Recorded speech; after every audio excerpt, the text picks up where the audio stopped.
Estamos hoy con la presencia de la abogada Giovanni Pérez. Ella viene del colectivo Mujer y Utopía. Muy buenas tardes, Giovanni, qué bueno que estás con nosotras.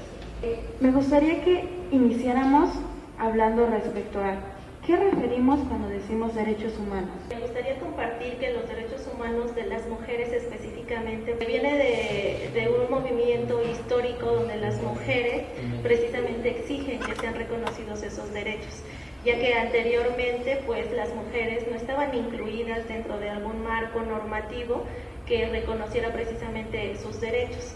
Cuando sabemos que los derechos humanos pues tienen una característica importante que es ser universales. El ser universales pues implica que son para todos y para todas. Gracias a movimientos de mujeres feministas que exigen precisamente este reconocimiento es que de manera internacional se van reconociendo estos derechos y que bueno, todo esto tiene fundamento en la Declaración Universal de los Derechos Humanos, que pues viene a recoger todos los derechos universales para todas y para todos. Bueno, una pregunta. Fíjate que mucho en sociedad se habla respecto a que si está bien o está mal esta parte de que como mujeres exijamos nuestros derechos. Realmente yo creo que aquí hay un malentendido, porque muchos lo ven mal desde el punto de vista en que por qué tienen que ser específicamente derechos humanos y aparte derechos de las mujeres. ¿Qué diferencia hay? ¿Por qué es que se tiene que hacer así? Sí, precisamente es una de las preguntas constantes que se hacen, porque bueno, dicen ahora, ¿por qué hablar de derechos de las mujeres y dicen que son para todos y todas? O porque hay institutos estatales de las mujeres y no de los hombres, por ejemplo, cuando mencionan que hombres también son violentados, sí que es cierto. Sin embargo, históricamente, como te comentaba, las mujeres han padecido más la cuestión de la violencia. Sin embargo, hay ciertos derechos humanos de las mujeres que son importantes. Entre ellos podría mencionar el derecho al voto, que aunque ya está reconocido de manera universal en marcos jurídicos internacionales, nacionales y locales, es cierto que las mujeres todavía no siguen emitiendo votos de manera libre. También es cierto que las mujeres no están viviendo realmente este derecho a vivir libres de violencia y que seguimos viendo cómo esta cuestión de poder, de subordinación de la mujer hacia el hombre, pues sigue lastimando y dejando en desventaja y generando desigualdades. ¿Cómo se están ejerciendo estos derechos en Tlaxcala? Okay. Mira, creo que también uno de los derechos de los que se habla muy poco tiene que ver con la tenencia de la tierra, que me faltó como hacer hincapié, porque bueno, también es cierto que muchas de las mujeres no tienen propiedades y que esto va generando que también haya un tipo de dependencia económica, patrimonial de la mujer hacia el hombre, porque al no tener algún tipo de propiedad, lo que sucede es que las mujeres, aún estando viviendo violencia, es una razón o un factor que les impide el presentar una denuncia, por ejemplo, el alzar la voz y decir, a mí me están violentando, estoy sufriendo violencia. Bueno, en el estado de Tlaxcala pues se ve reflejado, sobre todo en las estadísticas, cuando desde el colectivo Mujer y Utopía, que es una organización civil sin fines de lucro, se pide información a las instituciones y dependencias de gobierno sobre cuántas denuncias, por ejemplo, reciben y van registrando, van radicando, ya sea en materia penal, familiar, sobre violencia. Y entonces ahí nos damos cuenta que muchas de las mujeres aún no denuncian, pero aún así sin denunciar es muy alto el índice. Tlaxcala es un estado pequeño. Y entonces el comparar, ¿no?, la población de mujeres, el territorio del estado y las denuncias, pues es alarmante. Inclusive el estado de Tlaxcala ocupa un lugar muy importante sobre la cuestión de la violencia hacia las mujeres. Y bueno, ¿cuál vendría siendo desde tu punto de vista el problema? El hecho de que no hay conocimiento respecto a las leyes que nos están amparando como mujeres, el hecho de que aún como mujeres, incluso cuando lo habíamos comentado en el anterior programa, que como mujeres en lugar de hermanarnos y decir, oye, yo te ayudo, estamos entre nosotras mismas pensando en que para qué lo denunciamos, que es algo normal. ¿De dónde proviene este problema? Creo que hay muchos factores. Uno de ellos es la resistencia al cambio, a la transformación, a querer desaprender cosas que nos han enseñado, que hemos aprendido como hombres y como mujeres. y que de ahí viene que entre nosotras como mujeres también no nos hermanemos, como dices, o que entre hombres también se vaya generando o se vaya legitimando esta cuestión de poder, porque muchas veces se habla de la cuestión cultural, pero también es cierto que la cultura también la hacemos nosotros y nosotras, y que si nosotras la construimos, también nosotras y nosotros podemos reconstruirla, ¿no? Y entonces empezar a desaprender ciertas cosas que todavía siguen muy arraigadas, como esta cuestión del machismo, la misoginia, y que también quisiera decir que otro de los factores es la cuestión de la violencia institucional, porque muchas de las mujeres también no denuncian porque saben que llegando a un lugar o con cierta autoridad que sea competente, pues la va a volver a violentar de manera institucional. Sabemos que cuando van y quieren levantar una acta, pues tienes que llevar, ¿no?, evidencia de que efectivamente te están violentando físicamente y que casi, dicen muchas mujeres, tengo que estar en el hospital o muriendo para que entonces me crean. Yo creo que también sufren ese comentario, ¿no? De, pues, ¿qué habrás hecho tú como para que tu esposo te haya hecho esto, tu pareja te haya hecho esto? Es algo que realmente suena aterrador, parece una historia de terror, pero es real. O sea, hay tantas mujeres que además de lo que están viviendo, además de las pesadillas que ve, yo creo que no solamente a alguien cercano, sino también cuando lo vives en el exterior, con quién vas, a quién acudes. Si tú no tienes como tal la prueba, ¿cómo te respaldas? Creo que también base de esta cuestión de la no denuncia o de la falta de denuncia es que también falta como capacitación en ciertos temas como las autoridades en esta cuestión del enfoque de género, de masculinidades, de esta perspectiva de género para juzgar los asuntos y tratarte sin discriminación, sin misoginia. Y que bueno, aquí están involucrados también las autoridades, porque cuando una persona acude a ellos, pues no le brindan la información necesaria y tampoco le dicen cuáles son sus derechos, porque sí es cierto que a veces piden, ¿no?, que vayas con un abogado, pero también es cierto que no es necesario que seas abogado o que vayas con un abogado o abogada para presentar una denuncia. Hace un momento estábamos hablando respecto a derechos que tienen las mujeres y estábamos hablando un poquito tocando el tema respecto a las parejas y a esta parte que se vive un poquito de violencia, que no lo vemos, no lo notamos y creemos que es amor. Ahora, me gustaría pasar como un poquito más al tema de feminicidio. Cuando hablamos de feminicidio, hay muchas personas que se preguntan, ¿por qué darle ese término? ¿A qué referimos con feminicidio? El feminicidio es catalogado así porque es diferente a un homicidio que puede cometerse en contra de un hombre o una mujer. El feminicidio tiene la característica en el sentido de que se le priva de la vida a una mujer por cuestión de género, es decir, por el hecho de ser mujer, es como te matan, ¿no? Y también la forma en cómo es que son asesinadas estas mujeres, y que ahí podemos ver la hazaña, la misoginia, la cuestión de odio hacia las mujeres por el simple hecho de ser mujeres. Entonces, aquí en el estado de Tlaxcala se tipificó precisamente el delito de feminicidio. Se intentó hacer como una cuestión de armonización en la cuestión nacional, sin embargo no se lograron los efectos. Usualmente, ¿por quién es ejercido? ¿Por quién es hecho este acto?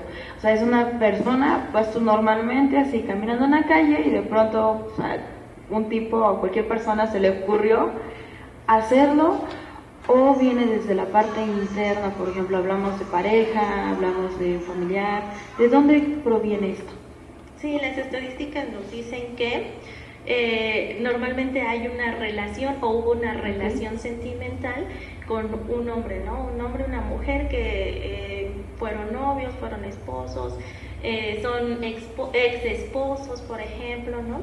Porque no necesariamente tiene que seguir viviendo o vivir con esa persona. Inclusive estos delitos pues son premeditados, son delitos de los que considera el código como homicidios dolosos, y que inclusive el código menciona algo de esta parte, que cuando no se pueda cuadrar este delito de feminicidio, pues tendremos que recurrir a un homicidio doloso, que es algo que a mí me parece grave, en la cuestión jurídica, porque bueno, entonces no estamos reconociendo plenamente que las mujeres están siendo asesinadas y que sus cuerpos están expuestos. Esta cuestión del feminicidio a nivel nacional nos marca como ciertas características para que se pueda encuadrar este delito de feminicidio. Sin embargo, muchas de ellas no están en nuestro código y que entonces eso hace de alguna manera imposible el poder decir sí, voy a encuadrar este delito por feminicidio, porque es difícil demostrarlo, es difícil comprobarlo. Bueno, y creo que con eso estamos echando muchos pasos atrás, ¿no? De todo ese trabajo que se ha venido haciendo durante años respecto a otras mujeres luchando porque pues sean escuchadas, porque seamos vistas, porque nos den igualdad, se podría decir. Y en cuanto no lo reconocen como tal, el hecho de señalar, bueno, que la mataron por ser mujer y la mató su pareja, entonces está habiendo aquí un problema, hay que checar qué está ocurriendo nuevamente. Creo que es un terrible forma de hacer proceso, personalmente sí lo veo, porque entonces, ¿dónde queda todo ese trabajo que hemos estado haciendo, que han estado haciendo tantas mujeres a largo, ¿no? Sí, la cuestión es reflexionar por qué a las mujeres las matan por ser mujeres. Claro. O sea, el simple hecho de ser mujer ya te coloca en un lugar de riesgo. Una, porque puedes ser víctima de violencia de cualquier tipo. Y otra, porque esto puede culminar con un feminicidio. Que es un grave problema realmente que estamos viviendo.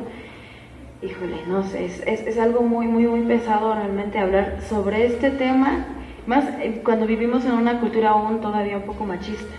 Porque nuevamente hablamos sobre el hecho de que damos términos a un sexo, pero sin referirnos ni darle como que la importancia, bueno, el poder para hacer menos al otro, sin embargo sí es para señalar.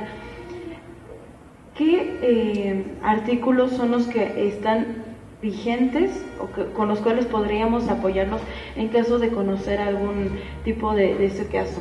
O sea, ¿existe algo en Tlaxcala que nos pueda ayudar?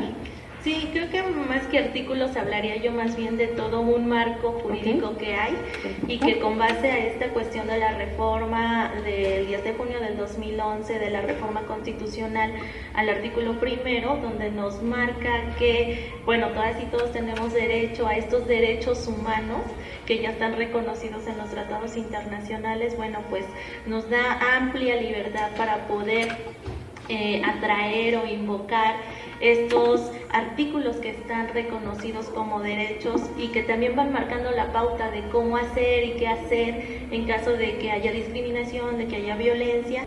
Ahora, en el estado de Tlaxcala hay una ley de acceso a las mujeres a vivir libres de violencia y que, bueno, es una de las leyes que yo considero muy bondadosa porque maneja algunos mecanismos para la prevención de esta violencia, para que no se siga generando más violencia hacia las mujeres. Y creo que el colectivo Mujer Utopía ha hecho un trabajo muy importante en la cuestión de la difusión a través de talleres, de pláticas, de foros, hablando de estas órdenes de protección como mecanismos para prevenir la violencia, inclusive para prevenir un posible feminicidio. Creo que la ciudadanía también ya conoce un poco sobre este tema de las órdenes de protección, pero aún falta. Claro. ¿Sí? Hay como un reconocimiento un poco, ¿no?, por estas autoridades y que, bueno, gracias a esas órdenes de protección, pues sí se ha impedido o se ha protegido o resguardado de alguna manera a la mujer, a sus hijos y a sus hijas, inclusive a sus familiares, porque estas órdenes de protección tienen esta característica de ampliar como la protección no solo a la mujer que está siendo víctima, sino también a las víctimas indirectas, en este caso pues sus familiares. Creo que estas órdenes de protección son muy importantes seguir difundiendo, seguir aplicándolas y seguirlas exigiendo. Hablamos del feminicidio. Respecto a esta parte, creo que nos saltamos un pasito y hablábamos eso al inicio, desapariciones. Las desapariciones, tú nos hablabas antes de que saliéramos al aire que existen dos, las desapariciones forzadas y las desapariciones de personas, me parece. Sí. Mira, hay una cuestión que de pronto se cataloga en el código como desapariciones forzadas de personas. Las desapariciones forzadas de las personas muchas de las veces implican autoridades, es decir, que alguna autoridad, por poner un ejemplo, no quiero decir que son quienes se involucran, pero que a lo mejor un policía es quien pertenece a alguna banda de secuestradores, no sé, o que se involucra en esta cuestión de alguna desaparición o algún secuestro, no sé, que ahí también son figuras diferentes, ¿no? La cuestión del secuestro y la cuestión de la desaparición, porque en la cuestión del secuestro, bueno, pues te piden cierta cantidad económica como una tipo recompensa. Okay. Hay como una extorsión de por medio, ajá, ¿no? Para que entonces, bueno, pues pueda yo entregarte a la víctima a cambio de. Y bueno, en las desapariciones implica otra situación, y que muchas de las veces esto va encaminado y se involucra con la cuestión de los feminicidios, porque a veces también las mujeres desaparecen. Incluso el Código Penal, en el artículo en el estado de Tlaxcala 229, en el Código Nacional 325 por ahí así, nos comenta que, bueno, una mujer cuando desaparece tiene muy altas probabilidades de ser víctima de feminicidio o probablemente de trata de personas, que bueno, este es otro delito más del que hablaríamos, en donde las mujeres son quienes están más en desventaja, son más vulnerables y que incluso padecen más. Que bueno, puede haber, te comentaba, esta cuestión de una violencia sexual antes del feminicidio, o incluso se habla de una necrofilia, que es como una violencia sexual después del feminicidio. A partir de que estas mujeres desaparecen, se hace una alarma en forma general, como si hubiera desaparecido un hombre, por ejemplo, o se empieza a hacer como un rastreo respecto a quienes pudieron haber sido o no sé. ¿Cómo es esta parte de la parte jurídica? Sí, hay un procedimiento que, bueno, obviamente como todo, pues es un delito, claro. Tienes el derecho de ir a denunciar, de que te brindan información, que te den alternativas, sin embargo, muchas de las veces no se hace, y que podemos verlo en casos que han salido a la luz pública y que no les han activado la alerta AMBER, por ejemplo, ¿no? Que es uno de los primeros mecanismos de búsqueda, y que muchas veces también te dicen, es que hay que traer la fotografía reciente, y bueno, hablando de comunidades en donde a lo mejor no tienes un celular, una cámara para tomarle foto, o quien sí tiene esos medios, pero pues nunca tomó alguna fotografía y no la tiene, creo que es uno de los primeros obstáculos que se enfrentan los familiares. Otra de las cosas es que, bueno, no se activa esta alerta AMBER, y tampoco a veces se quiere levantar la denuncia porque, bueno, hay que cumplir con ciertos requisitos y que bueno, hay que esperar porque muchas veces nos cuestionan. Es que si es adolescente, joven, no se habrá ido con el novio, por ejemplo. Va a regresar probablemente, ¿no? Entonces es como un retraso de tiempo. O que incluso le dicen a la familia, o qué le hizo, o la regañó, o la dejó salir con el novio, o no se preocupe, seguro se fue a tomar ahí unas cervezas, o no sé, con algunos amiguitos y al rato regresa. Vamos a una cortinilla, por favor continúen con nosotros, también en casa continúen con nosotros, recuerden seguirnos a través de redes sociales, Facebook nos pueden encontrar como Jóvenes en Red o como Red de Promotoras de Tlaxcala. Sigan con nosotros, esos Jóvenes en Red.